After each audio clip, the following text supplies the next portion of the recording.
Alam mo ba kung sino ang pinakasinungaling na tao sa mundo? Ang lalaki.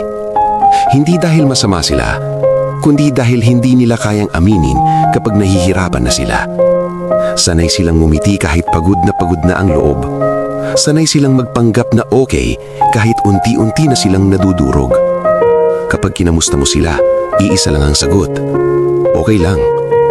Pero sa likod ng salitang yun, may mga gabing tahimik silang umiiyak.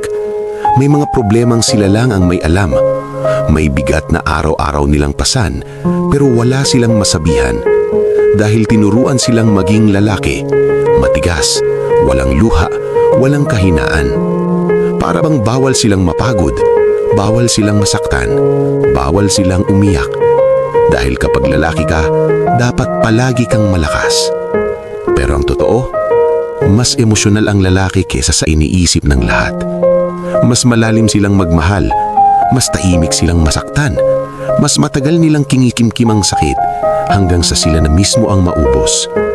Hindi nila ipinapakita hindi dahil wala silang nararamdaman, kundi dahil natatakot silang husgahan. Dahil labag sa pride nila ang makita silang mahina.